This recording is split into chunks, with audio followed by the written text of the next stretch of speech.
Zaire, man. The son of Dwayne Wade, Zaire Wade just called out Sierra Canyon and he is mad.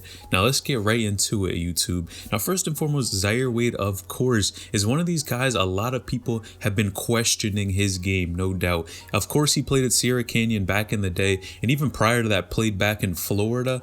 But when he went to Sierra Canyon, things did not work out well for him at all. Like I continue to keep saying, of course, one, there are going to be a lot of pressure on you when you're the son of an NBA player, regardless of who you are. Doesn't matter, all the way from people who are not as good to people who are really good in high school basketball. Man, that pressure is going to be applied and you're going to feel it every single game. Now, Zaire Wade for sure felt that, and at some point, Zaire Wade actually, his senior year, did not do as well as a lot of people thought he would. Of course, he got injured one, but the other thing, just taking a look at some of his stats, he was only averaging about 4 points per game, and I think there were times where he showed he can be a player who can do more, but for the majority of the time, we really didn't see that at Sierra Canyon, and of course, Dwayne Wade was frustrated that his son was not getting PT like he thought he would.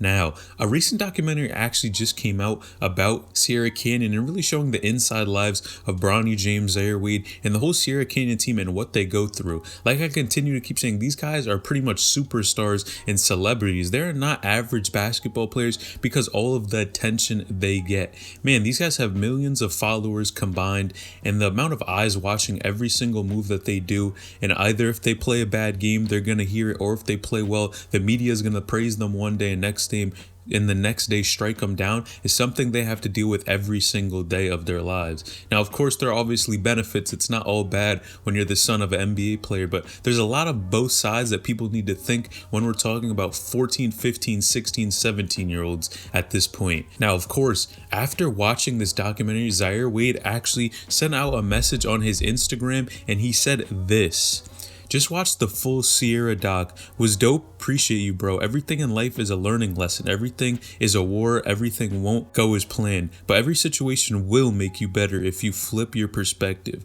To all my teammates, I love y'all. Keep me sane and mentally stable throughout the year. We built bonds and relationships that are for life.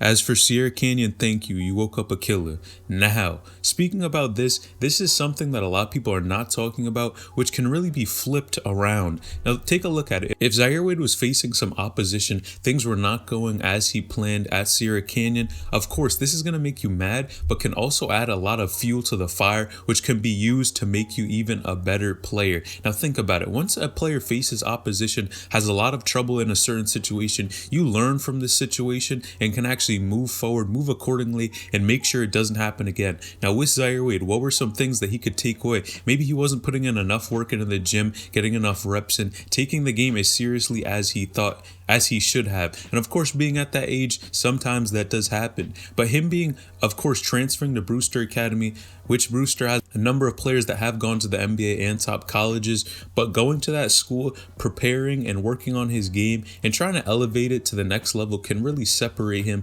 from a lot of players in his league, but is not going to be easy. I think this is clearly what he learned from going to Sierra Canyon. If you don't take that moment, you have to seize the opportunity. And Zaire Wade, a lot of times, it really didn't seem like he seized the opportunity. If he's only averaging around 4 points per game, things not going too well, he's probably not really seizing the opportunity. But as going to Brewster Academy, this can give him a second shot. Now, there's one caveat here. First and foremost, Sierra Canyon, he's never going to get that same type of visibility that he did there. Him playing with Bronny James, Amari Bailey, Brandon Boston, man, the amount of eyes on this team were insane. Zaire Williams on the team as well.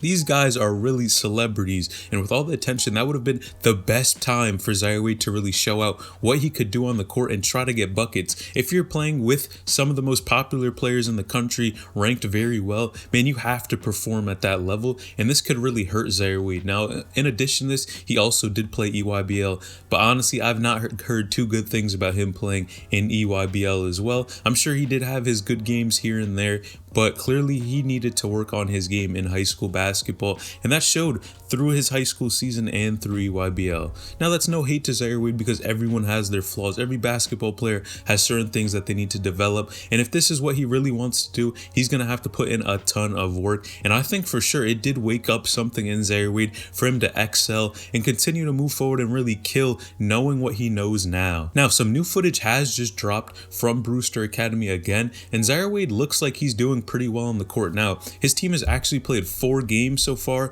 and they're actually undefeated. They've won all 4 games, but they have played the same 2 teams 2 times. They basically played 2 games back to back, but Zaire Wade seems like he's doing pretty well at this school, but it's going to be tough to tell. One, because the only footage we do have is from Brewster themselves. There are no Ballers Lives or other small filming teams really going and watching their games, and we have to question that as well. Why isn't that happening? There could be certain restrictions in place, but we really need to see some full game footage which would show us how Zaire is really performing. Unless we see that raw footage and really see these highlights can show that he may be having a couple good possessions here and there, but does not give us a full picture of how he's doing. If he was averaging 4 points per game at Sierra Canyon, he's going to need to pick it up tremendously, not only scoring but assisting, rebounds, pretty much whatever he can do on the court to be a scrappy player to try to get some more offers. Now, if you just take a look at what he did in high school, honestly, I don't know. I think it would be very tough for him to pick up some more offers just because things were not in his favor. But at Brewster Academy, it's given him a second chance to put in some work and show what he's made of. Now, Zaire Wade actually had an insane play where he threw the ball up to one of his teammates, and was it a fire assist, and the guy dunked the ball,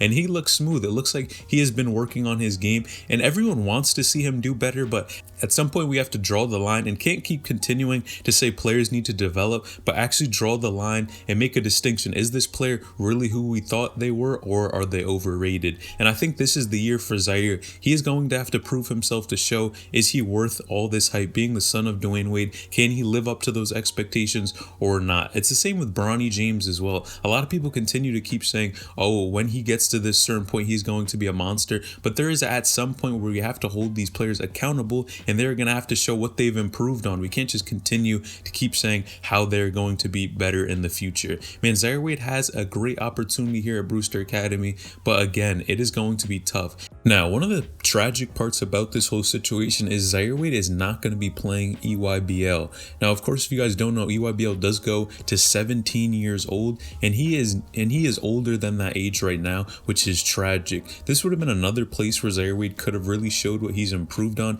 because of course, if you guys don't know by now, EYBL has the best players, some of the best competition in the country. It's one of the biggest circuits for players that are trying to get some more offers, get college coaches to look at them, and this would have been a great opportunity for Zaire. But of course, he is too old. Even though EYBL is coming back, he's at this post-grad school and is not going to be able to show off his talents there.